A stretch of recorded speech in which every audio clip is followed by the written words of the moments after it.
Salut à tous, j'espère que vous allez bien. Aujourd'hui, c'est une recette de brioche que je vous propose. J'ai vu cette recette sur Instagram et j'ai voulu absolument la tester parce qu'elle est sans beurre. Je vous mettrai en barre d'informations le nom du compte Instagram. Donc les ingrédients sont très simples et la recette est très facile à faire. On commence sans plus tarder.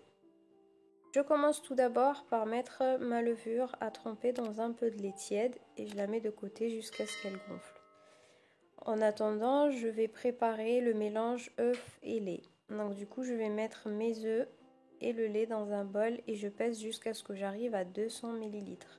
Donc je complète le poids des œufs par du lait tiède jusqu'à ce que j'arrive à 200 ml.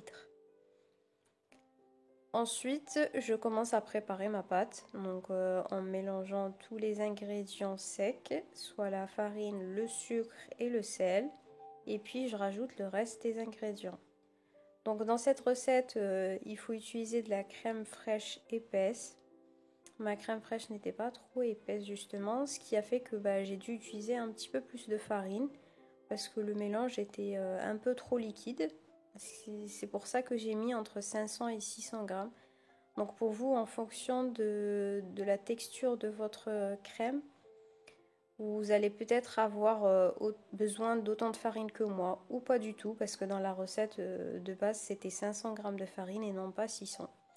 Donc essayez et regardez si votre mélange est trop liquide comme le mien, rajoutez un petit peu de farine. Donc une fois que j'ai mélangé mes ingrédients secs, j'ai rajouté le mélange lait plus œuf, la crème fraîche et la levure qui a bien gonflé comme vous avez pu le voir. Je pétris le tout pendant 10 à 15 minutes jusqu'à ce que j'obtienne cette pâte là. Regardez la texture. Donc la pâte doit être collante. Il ne faut pas avoir une pâte trop épaisse, trop dure. Il faut vraiment qu'elle soit molle et collante. Et c'est ça qui va vous permettre d'avoir une brioche assez légère après la cuisson. Donc une fois que j'ai bien pétri ma pâte, je vais la transvaser dans un bol que j'ai bien huilé auparavant. Ça vous facilitera le travail par la suite. N'oubliez surtout pas de faire ça parce que sinon vous allez vraiment avoir du mal avec la pâte, d'autant plus qu'elle est vraiment collante. Donc mettez votre pâte dans le bol et laissez poser jusqu'à ce qu'elle double, voire triple de volume. S'il fait très froid chez vous et que vous n'avez pas le temps d'attendre, je vous conseille de faire chauffer votre four à 160 degrés ou 180, l'éteindre et mettre votre pâte à l'intérieur. Ça va l'aider à gonfler beaucoup plus rapidement. Regardez ma pâte, donc elle a bien gonflé. Là, je vais la dégazer. Il faut bien la dégazer avant de commencer à la travailler. Donc, vous voyez la texture. Et étant donné que j'ai mis de l'huile auparavant, ça m'a facilité en fait la tâche tout simplement. N'oubliez pas aussi de mettre de l'huile par-dessus aussi la pâte pour éviter que ça colle une fois qu'elle a bien gonflé. Donc ici j'ai mis un tout petit peu de farine sur mon plan de travail et j'ai coupé ma pâte en deux.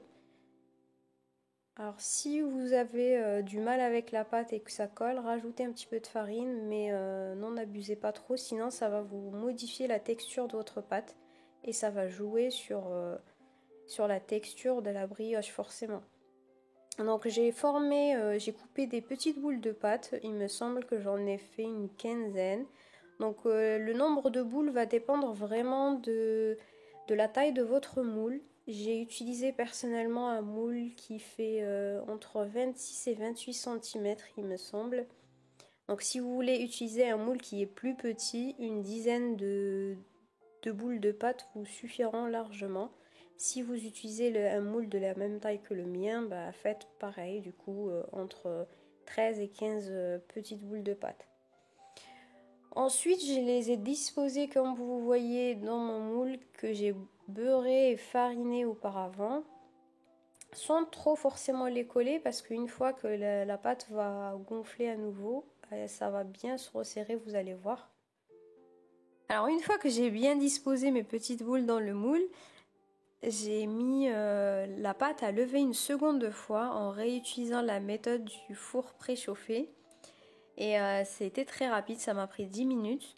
Une fois que ça a bien gonflé, j'ai badigeonné la surface avec du jaune d'œuf et j'ai décoré avec des perles de sucre. Vous pouvez remplacer le jaune d'œuf par du lait, si vous n'aimez pas par exemple, ou si vous êtes allergique aussi. Vous n'aurez pas forcément la même dorure et cette brillance que vous avez avec l'œuf, mais vous aurez quand même une jolie couleur dorée, assez discrète. Donc une fois que j'ai fini tout ça, j'ai fait cuire ma brioche dans un four préchauffé à 220 degrés jusqu'à ce qu'elle a pris une jolie couleur dorée. Juste une petite remarque pour les gens qui aiment les brioches bien sucrées, je vous conseille de rajouter un petit peu de sucre parce qu'avec la quantité qu'on a utilisée, on sent vraiment pas c'est pas assez sucré. Pour ma part, c'est très bien comme ça et ça me convient parfaitement, mais peut-être pour les gens qui aiment bien les brioches sucrées, vous pouvez mettre 150, peut-être même à 200 g de sucre, parce qu'avec 80 g, on sent vraiment pas le sucre. Donc voilà, c'était la recette du jour, j'espère qu'elle vous a plu. Si c'est le cas, n'hésitez pas à me mettre un petit commentaire, un petit like pour m'encourager. Je vous dis à très vite dans une nouvelle vidéo. Prenez soin de vous, ciao ciao.